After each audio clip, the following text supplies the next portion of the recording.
Assalamualaikum warahmatullahi wabarakatuh. Bismillahirrahmanirrahim. Alhamdulillahi rabbil alamin. Wa bihi nasta'inu ala umurid dunya waddin. Wassalatu wassalamu ala asyrafil anbiya'i wal mursalin Sayyidina wa habibina wa syafi'ina wa qurrati a'yunina wa maulana Muhammadin wa ala alihi wa ashabihi wa dhurriyyatihi ajma'in, amma ba'du. Ashhadu an la ilaha illallah wa ashhadu anna Muhammadar Rasulullah wa ufawwidu amri ilallah. Innallaha basirum bil ibad. Hasbiyallahu la ilaha illa huwa alaihi tawakkaltu wa huwa rabbul arsyil azim. Qala Allah ta'ala fi kitabihil karim hikayatan an nabiyillahi Musa alaihi salam. Rabbi shrah li sadri wa yassir li amri wahlul 'uqdatam min lisani yafqahu qawli. Para alim, para asatid, para asatidah, para sepuh, para bini sepuh, para tokoh masyarakat, hadirin, hadirat sekalian, hafizani wa hafizakumullah, bil khusus segenap pengurus Masjid Baitul Jihad yang semoga pengurusnya dan jamaahnya selalu dalam naungan rahmat, barokah, perlindungan serta bimbingan Allah Subhanahu wa ta'ala. Amin, Allahumma amin, insyaallah. Allahumma inna nas'aluka ilman nafi'ah wa rizqan thayyiba wa amalan mutaqabbalah wa fatahallahu lana futuhal arifin. Allahumma inna na'udzubika min ilmin la yanfa' wa amalin la yurfa' wa qalbin la yakhsha' wa du'a'i la yusma'. Allahumma ati anfusana taqwaha wa zakkiha anta khairu man zakkaha anta waliyuha wa maulaha. Amin, Allahumma amin, insyaallah. Masih melanjutkan kajian kita tentang kitab At-Tadhkirah karya Al-Imam Al-Qurtubi rahimahullah rahmatan wasi'ah wa rahimallahu ulama al-muslimin. Qala al-muallif rahimahullahu ta'ala wa nafa'ana bihi wa bi'ulumihi fid dharain amin. Bismillahirrahmanirrahim. Babu ma jaa fi dhaqtil qabri ala sahibihi wa in kana salihan. Bab menjelaskan tentang himpitan kubur atas penghuninya sekalipun penghuninya itu adalah orang yang soleh. Jadi sunnatullahnya memang orang kalau masuk ke alam kubur itu harus pernah mengalami dihimpit oleh kubur. Mungkin kalau kita bicara sunnatullah, proses kelahiran kita umumnya itu mesti kecepit dulu di jalur keluarnya bayi itu. Mungkin jenengan yang pernah menyaksikan langsung bagaimana anaknya lahir yang normal nih, bukan yang sesar, itu umput-umput ujung kepala. Terus kemudian sampai kepalanya kadang lonjong panjang karena lama terjepit di situ. Terus keluar sebagian brojol baru prul gitu. Nah, setelah keluar itu ada yang terbahagiakan, ada yang mungkin nun sewu menderita macam-macam. Nah, sama dengan di kubur itu. Ketika dia masuk ke alam kubur, sunnatullahnya harus pernah mengalami himpitan kubur. Ini perkara gaib ya, diimani saja lah pokoknya. Bagaimana mekanismenya, wallahu a'lam bishawab. Setelah himpitan kubur itu ada dua kemungkinan. Kemungkinan yang pertama, dia lebih bahagia atau dia lebih sengsara.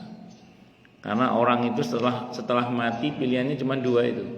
Kalau nggak bahagia, kalau nggak lebih bahagia, ya lebih sengsara. Jadi tidak ada yang sama. Ya, sama dengan ketika bayi lahir dari alam rahim itu, kalau setelahnya dia bahagia ya lebih bahagia, kalau sengsara ya lebih sengsara. Pilihannya cuma dua itu aja, lebih bahagia atau lebih sengsara. Allahu Akbar. An-Nasa'i, Al-Imam An-Nasa'i rahimahullah telah meriwayatkan sebuah hadis an Abdullah ibn Umar, dari Abdullah ibn Umar, an Rasulillah, diceritakan dari Rasulullah Muhammad sallallahu alaihi wasallam. Qala, beliau bersabda. Ini hadisnya sahih Imam An-Nasa'i. Apa kata beliau? Hadzal ladzi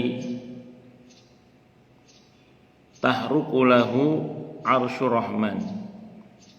Orang yang mati ini, orang yang meninggal ini, kata Nabi, adalah orang yang karena kematiannya arsy Allah yang maha kasih sayang, maha kasih, maha sayang berguncang.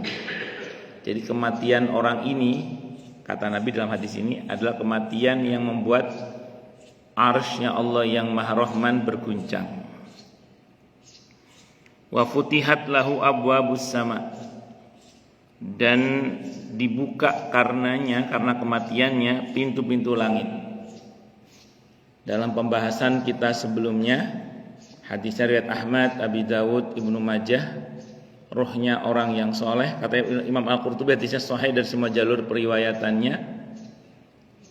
Rohnya orang yang soleh dibawa naik ke atas langit, masuk langit 1, 2, 3, 4, 5, 6, 7, tembus langit 7 terus hingga perjumpaan dengan Allah dan Allah ampuni. Terus Allah berfirman, belum waktunya dia di sini, kembalikan dia ke barzahnya. Begitu dikembalikan ke barzahnya, kalau dia bukan tipe orang yang bebas fitnah kubur, dia harus menjawab pertanyaan kubur, dan karena dia orang sudah diampuni oleh Allah, pasti lulus. Begitu lulus, Allah berfirman, buka lorong tembus surga, sehingga kuburnya menjadi taman-taman surga. Semua kita, orang tua kita termasuk itu ya, amin, Allahumma amin. Itu seperti itu. Tapi kalau orang yang jahat atau orang yang kafir, itu begitu dibawa ke langit, langit pertama sudah ditolak oleh Allah. Tidak ada selamat datang untukmu. Terus kata Allah, banting dia ke barzahnya, dibanting ke barzahnya. Sampai di barzahnya, SOP-nya ada pertanyaan kubur dan pasti nggak bisa jawab. Karena nggak bisa jawab, maka Allah berfirman, buka lorong tembus neraka, sehingga kuburnya menjadi jurang-jurang neraka. Sehingga Allah katakan dalam Al-Quran di surah Al-Mu'min, surah Al-Ghafir, surah ke-40 ayat 46, an-naru yu'raduna 'alaiha ghuduwan wa 'ashiyya. Pagi dan petang Allah tampakkan neraka kepadanya. Nah, kalau dalam kitab Kasyfu Ulumil Akhirah milik Imam Ghazali rahimahullah, itu beliau ketika mensyarah hadis itu, saya ulang, hadisnya sahih dari Ahmad, Abi Daud, Ibnu Majah, hadisnya sahih dari semua jalur periwayatannya, kata Imam Al-Qurtubi. Hanya ada penjelasan dari Imam Ghazali dalam kitab Kasyfu Ulumil Akhirah, tiap langit itu ada tiketnya. Tiap langit itu ada tiketnya. Kalau kita pegang tiket 7 lapis langit itu ya lulus. Kalau enggak pegang tiket itu, kalau bukan atas rahmat Allah ya enggak bisa tembus. Allah, maka dikatakan dalam riwayat itu ada yang langit pertama udah ditolak, ada langit kedua ditolak, ada yang ketiga ditolak, ada keempat ditolak, kelima, karena nggak punya tiket yang lengkap. Nah, lain kali aja baca bicara tiketnya. Itu ada dalam kitab Kasyfu Ulumil Akhirah. Terus kemudian wa syahidahu sab'una alfan minal malaikah, dan ikut menghadiri jenazahnya saat orang ini, saya belum menyebut namanya ya, dan menghadiri jenazah orang ini, kata Nabi, 70.000 malaikat. sab'una 70, apanya alfan ribunya, malaikatan dalam bentuk minal malaikati dari kalangan para malaikat. Jadi jenazah ini dihadiri atau ditakziahi bahkan disolatkan oleh 70.000 malaikat.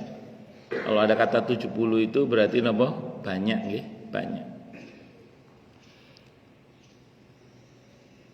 Tidak jarang orang meninggal dunia itu yang takziah ternyata tidak semuanya manusia. Saya pernah baca satu riwayat ketika meninggalnya Imam Ahmad bin Hambal rahimahullah, Imam Hambali itu. Ketika beliau meninggal, itu orang-orang tetangganya pada ngomong, kira-kira yang takziah Imam Ahmad itu ada 2 juta orang, kata yang cerita itu. Dan tidak semuanya wajahnya kami kenal. Sebagian kami lihat dia orang-orang asing bagi kami. Tapi bisa berkumpul 2 juta orang dalam waktu yang sangat cepat, padahal belum ada medsos. Nah, kata yang nulis riwayat itu, bisa jadi di antara yang datang itu bukan manusia. Kayak kita ngaji gini nih, ini kan yang kelihatan aja segini ini, yang nggak kelihatan lebih banyak, yang nggak kelihatan. Ini yang kelihatan aja ini segini, yang nggak kelihatan lebih banyak. Kalau dalam hadis Sahih Muslim yang nggak kelihatan, yang pastikan malaikat rahmat. Semoga Allah terima ngaji kita ini ya, amin insyaallah. Malaikat rahmat tembus langit jumlahnya itu. Belum yang dari kalangan jin Muslim yang nggak kelihatan. Itu sampingnya Pak Ari, kan nggak kelihatan, nggak tahu siapa. Misalnya, Allah. Jadi itu yang nggak kelihatan. Dan maaf, yang kelihatan aja ini belum tentu semuanya manusia. Wes tambah repot maneng. Lo kan bisa jadi kan, kita tidak tahu. Siapa tahu ada malaikat. Itu seperti itu. Bahkan saya pernah ada penjelasan Buya Hamka dalam tafsir Al-Azhar beliau jilid 2 itu. Ketika beliau menjelaskan surah Ali Imran ayat 169 itu. Wala tahsabannal ladzina qutilu fi sabilillahi amwata bal ahya'un 'inda rabbihim yurzaqun. Sekali-kali jangan kalian mengira bahwa orang yang mati syahid itu mati. Mereka enggak mati, kata Allah. Bahkan mereka itu hidup di sisi Tuhan mereka, diberi rizki. Buya Hamka itu pas bahas ayat itu dalam tafsir Al-Azhar, beliau itu ngutip riwayat yang ada dalam kitab Ar-Ruh karya Ibnu Qayyim Al-Jauziyah rahimahullah. Di kitab Ar-Ruh Ibnu Qayyim Al-Jauziyah rahimahullah disebutkan ketika Umar bin Abdul Aziz wafat. Ketika Umar ibn Abdul Aziz wafat radhiyallahu an,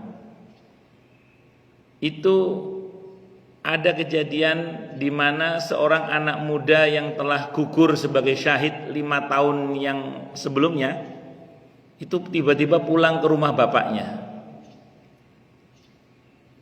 Pak, assalamualaikum, aku pulang pak. Kata bapaknya, loh nak, kamu kok pulang? Bukannya kamu telah gugur sebagai syahid 5 tahun yang lalu?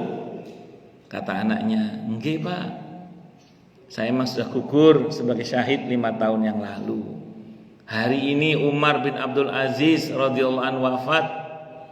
Penghuni langit, sebagian penghuni langit diperintah oleh Allah untuk turun, termasuk malaikat itu, termasuk dia, termasuk saya pak, disuruh turun oleh Allah untuk mensolatkan jenazahnya Umar bin Abdul Aziz. Teman-teman saya sudah pada pulang pak. Saya bilang sama Allah, ya Allah, hamba kangen sama orang tua hamba, izinkan hamba ketemu sama bapak hamba walaupun sebentar. Allah izinkan pak, sudah pak ya, saya mau balik lagi. Itu ada dalam kitab Ar-Ruh Ibnu Qayyim Al-Jauziyah rahimahullah, yang dikutip oleh Buya Hamka dalam tafsirnya Al-Azhar. Ini dijamin bukan takhayul, bukan hurafat. Bukan takhayul, bukan hurafat. Kenapa? Yang cerita Buya Hamka, tokoh Muhammadiyah, mesti duduk hurafat. Kan tokoh Muhammadiyah. Terus ngutip pernyataan Ibnu Qayyim. Ibnu Qayyim itu ulamanya Salafi, mesti bukan takhayul mesti. Kan kalau yang menyampaikan saudara-saudara atau kita yang NU kan mesti dicurigai jangan-jangan wah ini takhayul. Ini enggak, yang nyampaikan orang Muhammadiyah, ngutip ulamanya Salafi, mesti duduk takhayul bukan hurafat. Nanti silakan dibaca dalam jilid 2 tafsir Al-Azhar. Itu seperti itu. Dan memang ada dalilnya itu. Kenapa ada dalilnya? Makanya kalau ada orang meninggal itu kadang sing takziah akeh tenan. Apa ya wong kabeh iki? Belum tentu. Bisa jadi sebagian dari bangsa-bangsa yang enggak kelihatan itu. Makanya kalau kita rajin ke masjid, jangan dikira yang mengenal kita cuman yang kelihatan aja. Bahkan yang enggak kelihatan pun juga mengenal kita. Makanya ketika Nabi dakwah di Taif, Nabi kan dakwah di Taif ditolak itu beliau. Cuma dapat 1 orang tukang jaga kebun. Cuma dapat 1 orang. Tapi Allah hibur beliau saat dakwah beliau ditolak di Taif, sekelompok bangsa jin itu masuk Islam. Rupanya ketika Nabi berdakwah, manusianya enggak mau dengerin, tapi bangsa jin yang mendengarkan. Akhirnya mereka qaddarallah masuk Islam. Makanya ada dalam satu penjelasan para ulama itu, orang kalau sholat di gurun Sahara nggak ada siapa-siapa, hendaklah tetap adzan dan iqomah. Nah, siapa tahu di belakangnya ada bangsa jin yang ikut berjamaah. Makanya nanti kalau sholat sendirian pas waladhdallin kok di belakang bilang amin, terus gak usah kaget. Dan itu Al-Quran yang menceritakan. Al-Quran yang menceritakan di surah Al-Jin, nanti Anda cek ayat 19 kalau saya nggak salah itu. Dan bangsa jin itu berdesak-desakan untuk bermakmum sholat kepada Nabi Muhammad sallallahu alaihi wasallam. Pun lanjut. Jadi jenazahnya Sa'ad ibn Mu'adz itu dihadiri oleh 70.000 malaikat untuk mendoakannya, mensolatkan jenazahnya. Laqad dumma dhammatan, sungguh jenazah ini yang orang soleh ini yang mengguncang arsy ini itu telah dihimpit oleh kubur dengan 1 kali himpitan. Summa furrija anhu, kemudian dilapangkan, dihimpit sebentar terus dilapangkan. Qala Abu Abdurrahman An-Nasai, berkata siapa Pak Abdurrahman An-Nasai, Imam An-Nasai, yakni yang dimaksud dalam hadis saja adalah Sa'ad ibn Mu'adz radhiyallahu anhu. Ini salah satu anak muda yang menjadi salah satu pilar berdirinya negara Madinah. Itu adalah Sa'ad ibn Mu'adz radhiyallahu anhu. Yang ketika beliau meninggal, arsy berguncang. Yang ketika beliau meninggal, pintu-pintu langit dibuka. Yang ketika beliau meninggal, 70.000 malaikat bertakziah menghadiri jenazahnya. Itu saja kata Nabi, dihimpit dia dengan himpitan kubur sebentar, walaupun setelahnya dilapangkan. Itu sunnatullahnya. Allahu Akbar. Makanya gini, ini hadisnya sahih riwayat An-Nasai, Al-Hakim. Makanya ketika pemakaman Sa'ad ibn Mu'adz radhiyallahu an, Nabi membaca beberapa bacaan untuk melapangkan kubur. Maka ini sunnah kita baca juga nih, kalau ada pemakaman ini sunnah kita baca. Dan Nabi membacanya bersama-sama, bukan satu-satu, bersama-sama. Ini untuk melapangkan kubur seseorang supaya tidak dihimpit terus gitu. Saya baca beberapa riwayatnya. Diriwayatkan dari sahabat Utsman ibn Affan radhiyallahu anhu. Beliau berkata, "Kana nabiyyu, adalah siapa nabi kita Muhammad sallallahu alaihi wasallam, idza faragha apabila beliau telah selesai min dafnil mayyiti, dari memakamkan jenazah mayit, waqafa alaihi, maka beliau berdiri di atasnya. Faqala, maka beliau bersabda, istaghfiru li akhikum, mintakanlah ampun kepada Allah untuk saudara kalian ini. Wasalu lahu bitasbit, mintakanlah kepada Allah untuknya kekokohan, tidak gentar dalam menghadapi malaikat mungkar nakir. Fa innahul ana yus'al, karena dia sekarang sedang ditanya. Hadis riwayat Abi Dawud dan Al-Hakim. An-Nawawi rahimahullah berkata, sanadnya jayyid. Jayyid itu di atas hasan, di bawah sahih. Makanya kalau kita, saya salah kutip ya, saya salah buka, saya buka dulu. Jadi makanya dalam riwayat ini disebutkan bahwa orang kalau habis pemakaman itu jangan langsung ditinggal pergi gitu loh maksudnya. Jangan langsung ditinggal pergi.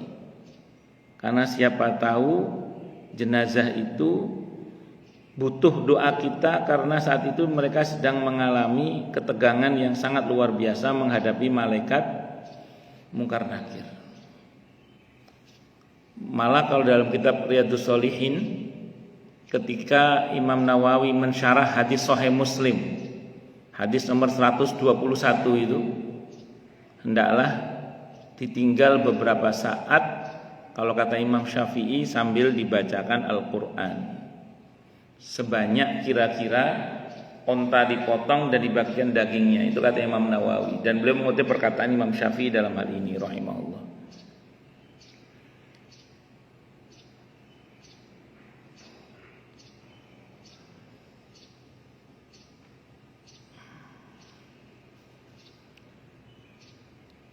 Sebentar nih, saya salah tadi.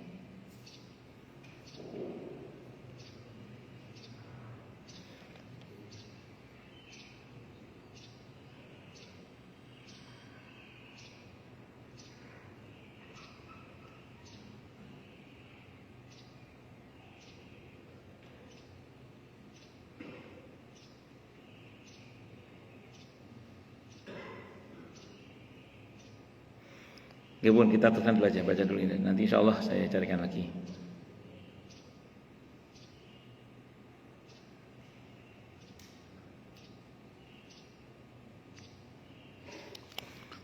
Terus kemudian wa min hadis Syu'bah, dan jadi hadisnya Syu'bah ibn Al-Hajjaj bisnadi dengan sanad beliau ila Aisyah, kepada Siti Aisyah radhiyallahu anha Ummul Mukminin radhiyallahu anha, qalat, beliau berkata, qala, bersabda siapa Rasulullah sallallahu alaihi wasallam, inna lil qabri daghtatan law naja minha ahadun lanaja minha Sa'ad ibn Mu'adz.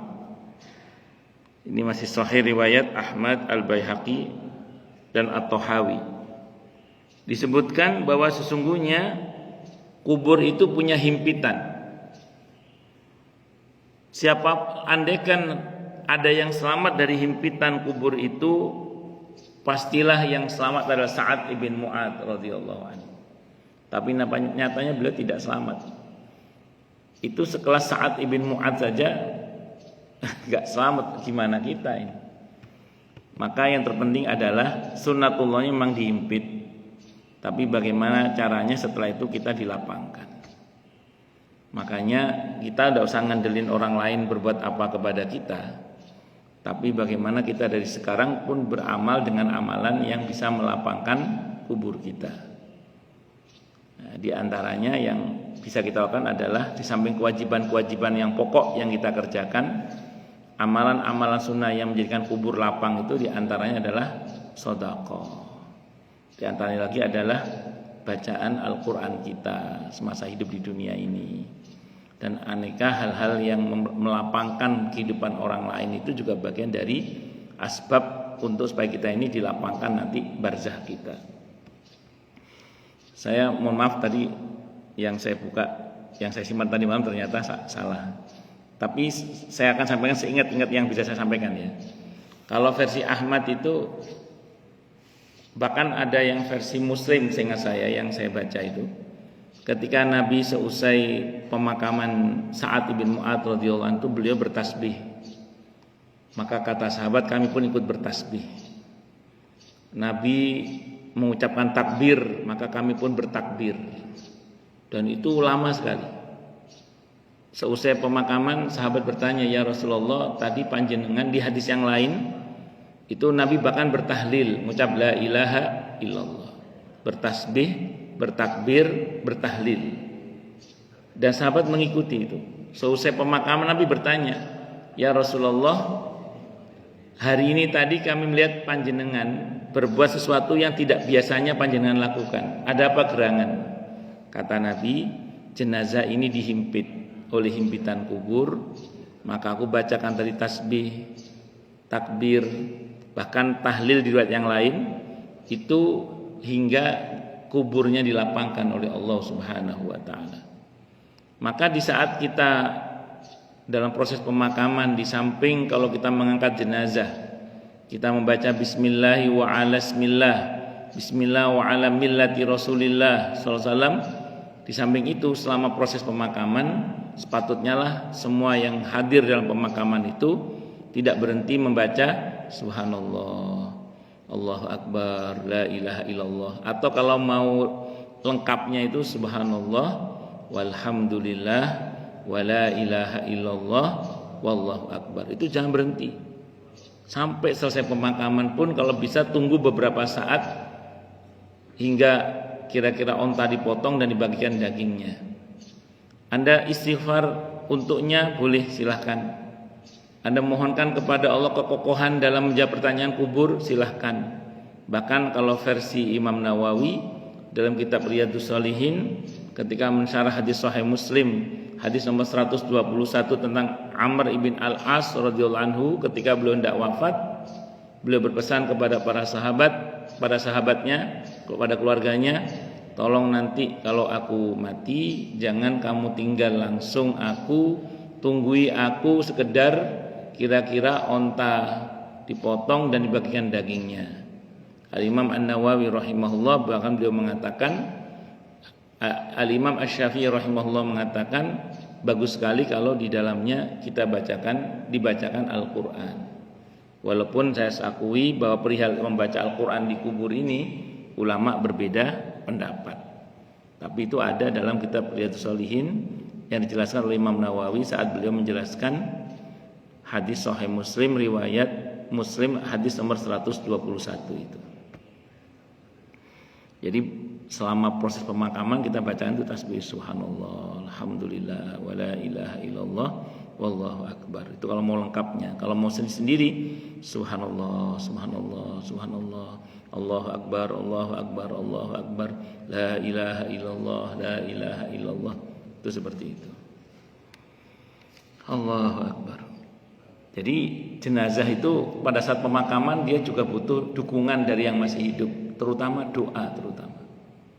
Ya, sedikit banyak zikir kita, tasbih kita itu melapangkan bagi kubur itu.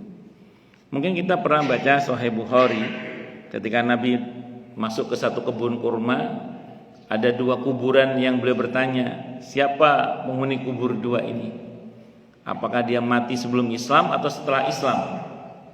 Kata para sahabat, sebelum Islam ya Rasulullah. Ini keduanya disiksa, bukan karena perkara yang besar. Keduanya disiksa karena perkara yang sepele, kecil. Yang satu kalau kencing gak pernah cebok, yang satu suka adu domba. Maka kata Nabi, ambilkan pelepah kurma, beliau belah jadi dua, atau dibelah oleh sahabat itu menjadi dua, diletakkan di kubur itu, sambil beliau bersabda, semoga selama pelepah kurma ini masih basah, keduanya diringankan siksanya oleh Allah Subhanahu wa taala. Itu kalau kita baca riwayat itu berarti tasbihnya, saya ulang, tasbihnya pohon pelepah kurma itu aja itu berdampak pada ahli kubur. Lalu bagaimana dengan tasbih kita? Bagaimana dengan doa kita? Makanya di antara hal yang paling dibutuhkan oleh ahli kubur adalah doa kita, tasbih kita, takbir kita, bahkan tahlil kita. Nah, maka kalau mau digabungkan subhanallah, walhamdulillah wala ilaha illallah wallahu akbar. Kalau mau sesuai dengan riwayat, subhanallah, Allahu akbar, la ilaha illallah. Itu sependek yang saya ketahui. Hadisnya riwayat Ahmad, hadisnya sahih atau kamakal, yang untuk tasbih dan takbir. Kalau la ilaha illallah di riwayat yang lain, kalau saya nggak salah dari Abbad ibnu Sirri kalau nggak salah itu.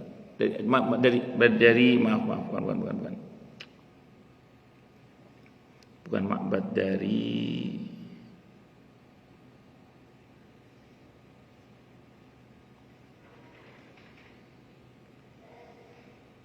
nanti deh insyaallah. Tapi ada dalam riwayat ini nanti insyaallah.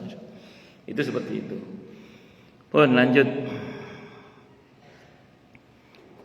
Ini nama ini rawinya Hannad ibn Asiri. Hannad ibn Asiri yang la ilaha illallah itu Hannad ibn Asiri. Mohon maaf, ini ada di sini.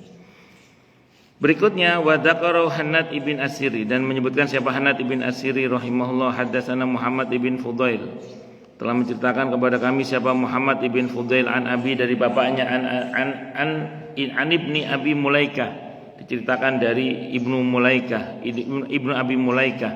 Qala, beliau berkata, ma ujira min dhaqtil qabri ahadun, tidak seorang pun bisa selamat dari himpitan kubur. Wala Sa'ad bin Mu'ad, tidak pula Sa'ad ibn Mu'ad radhiyallahu anhu.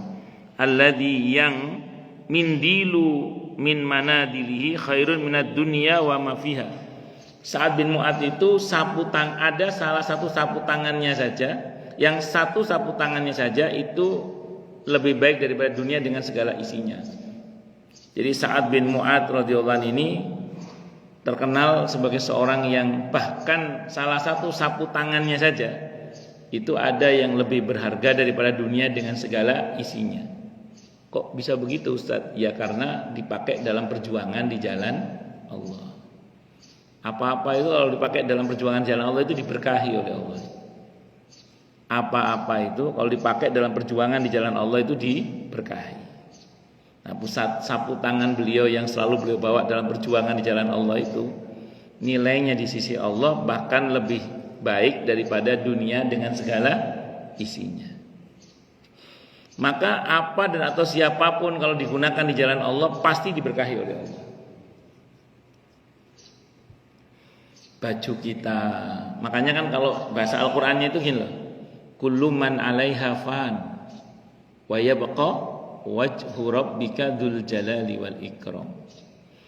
Allah itu ketika bicara tentang kullu man 'alaiha fan, ayat 26 surah Ar-Rahman itu ayat sebelumnya Allah menceritakan tentang keindahan-keindahan dunia.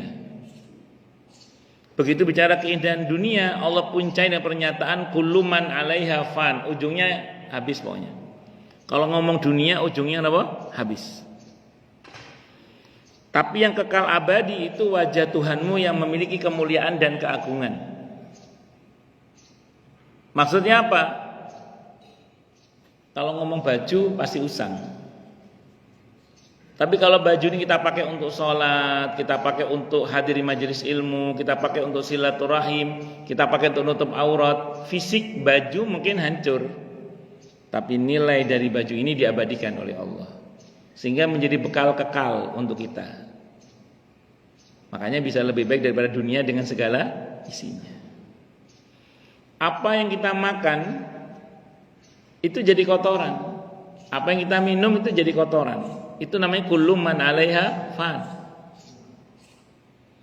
Tapi kalau makanan yang kita makan untuk mentenagai kita sholat, mentenagai kita hadir di majelis ilmu, mentenagai kita bersilaturahim, mentenagai kita untuk berdakwah, fisik makanannya hancur jadi kotoran, tapi nilai dari makanan itu diabadikan oleh Allah, sehingga makanan kita menjadi bekal kekal, bekal kekal kita untuk menghadap kepada Allah Subhanahu wa ta'ala. Demikian juga nanti berkaitan dengan yang lain-lain, silakan dikembangkan. Karena apa dan atau siapa saja yang digunakan di dalam perjuangan di jalan Allah pasti diberkahi oleh Allah, sehingga nilainya akan bahkan lebih berharga daripada dunia dengan segala isinya. Ayam itu tiap hari dipotong ribuan bahkan mungkin ratusan ribu. Saya punya jamaah itu satu orang saja bisa motong ayam sehari 10.000. Orang Cipinang Muara itu saya punya jamaah, dia tiap hari cerita sama saya motong ayam 10.000 ekor. Ternyata ada orang Kemang Pratama sana itu jamaah saya juga, dia cerita kalau saya 20.000 satu setiap hari. Tapi ayam nggak habis-habis itu. Karena ayam itu dipakai banyak digunakan di jalan Allah. Bukan yang keracunan, bukan ya, yang beneran nih maksudnya beneran. Ayam yang beneran ya. Untuk acara akikah orang walaupun yang pokok adalah kambing mesti ada ayamnya.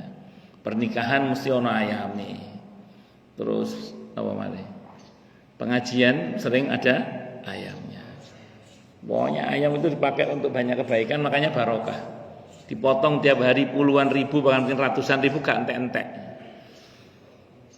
Kambing kalau Idul Adha, sapi kalau Idul Adha, onta juga bisa ribuan bahkan mungkin jutaan kambing yang dipotong. Mungkin ratusan atau ribuan sapi yang dipotong. Bahkan mungkin onta juga demikian yang dipotong. Tapi kambing, sapi enggak habis-habis, barokah ada terus. Karena dipakai di jalan Allah. Gajah yang enggak pernah dipotong malah hampir punah. Jerapah yang enggak pernah dipotong malah hampir punah. Kan enggak pernah kita dengar ada orang Kemang tasyakuran motong gajah, enggak ada. Tapi hampir habis. Makanya apa-apa kalau digunakan jalan Allah itu barokah insyaallah. Tapi saya pas ngomong kayak gini ada jamaah yang nyeletuk. Itu tikus enggak pernah dipotong juga banyak Ustaz. Banyak itu dibagi dua, ada banyak yang barokah, ada banyak yang istidraj. Yang itu istidraj itu. Kita pengennya yang barokah. Jadi sapu tangannya Sa'ad bin Mu'adz itu bahkan lebih baik daripada dunia dengan segala isinya. Kenapa? Karena sapu tangan itu dipakai dalam perjuangan di jalan Allah. Maka saya ulang, apa dan atau siapapun yang telah digunakan dalam perjuangan jalan Allah pasti diberkahi oleh Allah. Qala berkata siapa rawi yaitu Hannad ibn Asiri wa haddatsana dan telah menceritakan kepada kami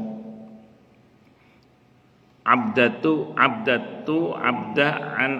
an Ubaidillah dari Ubaidillah ibn Umar radhiyallahu anhuma an Nafi' dari Imam Nafi' rahimahullah qala beliau berkata walaqad balaghani dan sungguh telah sampai kepadaku annahu sungguhnya Sa'ad bin Mu'adz sya'annahu sesungguhnya syahida menghadiri janazah Sa'ad bin Mu'adz telah mendatangi atau menghadiri atau mentakziahi jenazahnya Sa'ad bin Mu'adz 70.000 malakin 70.000 malaikat lam yanzilu ilal ardi qattu yang 70.000 malaikat itu adalah malaikat-malaikat yang belum pernah turun ke bumi sebelumnya. Walaqad balaghani sungguh telah sampai kepadaku anna Rasulullah sesungguhnya Rasulullah sallallahu alaihi wasallam qala beliau bersabda laqad dumma sahibukum fil qabri dhammatan sungguh sahabat kalian ini dihimpit sekali himpitan di kuburnya itu sekelas Sa'ad bin Mu'adz radhiyallahu anhu yang mengguncang arsy kematiannya yang nilai sapu tangannya bahkan lebih baik daripada dunia dengan segala isinya di sisi Allah karena dipakai dalam perjuangan di jalan Allah yang kematiannya didatangi oleh 70.000 malaikat. Itu saja masih dihimpit. Nanti di sini insyaallah ada penjelasan satu-satunya yang dalam riwayat ini ya yang tidak dihimpit oleh kubur itu yang dikecualikan oleh Nabi Muhammad SAW adalah Fatimah binti Asad. Fatimah binti Asad radhiyallahu anha. Siapa itu? Ibundanya Sayyidina Ali ibn Abi Thalib radhiyallahu anhu. Nabi menyebutkan amalan beliau kok sampai tidak dihimpit oleh kubur. Kata Nabi dalam riwayat yang insyaallah ada di belakang ini sebutkan bahwa wahai ibu kata Nabi engkau rela kelaparan demi supaya anakmu ini bisa makan. Engkau rela telanjang dalam tanda kutip demi supaya anakmu ini bisa berpakaian dengan baik. Jadi Fatimah binti Asad radhiyallahu anha ini istrinya Abu Thalib, ibundanya Sayyidina Ali bin Abi Thalib radhiyallahu anhu, ibundanya Ja'far radhiyallahu anhu, ibundanya Aqil radhiyallahu anhu, itu orang yang banyak mengorbankan kepentingan dirinya untuk kebahagiaan Nabi Muhammad sallallahu alaihi wasallam. Maka di antara amalan-amalan yang membuat kita insyaallah dan semoga dilapangkan kubur kita itu adalah membahagiakan hati Nabi Muhammad sallallahu alaihi wasallam. Para ulama berdalil begini, kalau kita memenuhi hajat orang lain saja, hajat kita dipenuhi oleh Allah. Apalagi kita memenuhi hajatnya Rasulullah Muhammad sallallahu alaihi wasallam. Apa hajat beliau? Tersebar luasnya dakwah Rasulullah Muhammad sallallahu alaihi wasallam. Jadi Nabi itu akan sangat senang kalau dakwah beliau itu diteruskan. Karena Nabi ini Nabi akhir zaman. Kalau Nabi sebelumnya wafat diganti dengan Nabi yang baru. Terkhusus untuk Nabi kita Muhammad sallallahu alaihi wasallam, begitu beliau menghadap kepada Allah, tidak ada nabi lagi setelah beliau. Maka siapa yang akan melanjutkan estafet perjuangan beliau? Kita umatnya ini. Maka kalau kita peduli dengan dakwah Rasulullah Muhammad sallallahu alaihi wasallam, menyebarluaskan dakwah beliau, sunnah beliau, maka itu akan sangat membahagiakan hati beliau. Kata para ulama, kalau kita membahagiakan hati orang lain saja kita dibahagiakan oleh Allah, lalu bagaimana kalau kita membahagiakan hati Rasulullah Muhammad sallallahu alaihi wasallam? Maka bahagiakan hati beliau supaya kita dibahagiakan juga oleh Allah Subhanahu wa taala. Penuhi hajat-hajat beliau, maka Allah akan penuhi hajat kita lebih daripada sekedar kalau kita memenuhi hajat orang lain. Dan hajat beliau adalah tersebar luasnya dakwah beliau, dakwah Rasulullah Muhammad sallallahu alaihi wasallam. Itu di antara riwayat yang ada dalam kitab ini, hadis riwayat Abu Hatim dan Abu Nuaim. Riwayatnya ada di sini.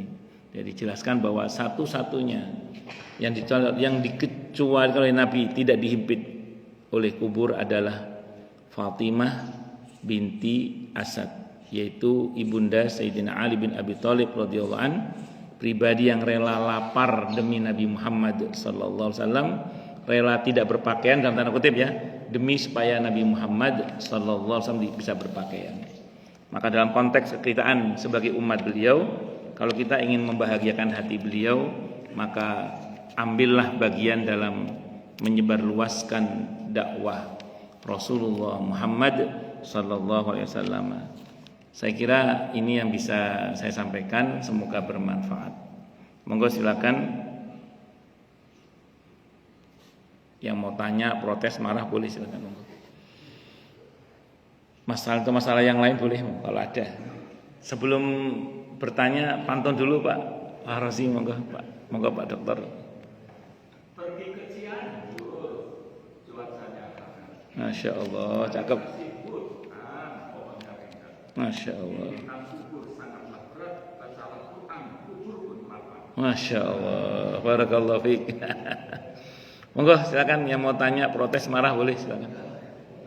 Masalah yang lain boleh monggo kalau ada. Jelas semua ya? Atau tidak jelas semua? Nggih, mohon maaf sudah menunggu tadi nggih. Terima kasih sudah menunggu. Kalau enggak ada cukup dulu nggih. Kita tutup dengan hamdalah. Alhamdulillahirabbil alamin. Semoga kajian kita bisa bermanfaat, mubarakah fid dini wad dunya wal akhirah untuk kita, keluarga kita dan seluruh umat Islam semuanya. Dan mudah-mudahan kita semua dijadikan oleh Allah sebagai orang-orang yang sukses dunia akhirat, selamat dunia akhirat, bahagia dunia akhirat, dan dipermudah setiap urusan kita oleh Allah fid dini wad dunya wal akhirah. Semoga Allah limpahkan hidayah selalu untuk kita, semoga Allah tingkatkan selalu hidayah untuk kita, dan semoga Allah berikan hidayah untuk siapapun yang melihat kita. Subhanakallahumma bihamdika asyhadu an la ilaha illa anta astaghfiruka wa atubu ilaik. Sallallahu alaihi Muhammad wa ala alihi wasallam. Saya mohon maaf. Wassalamualaikum warahmatullahi wabarakatuh.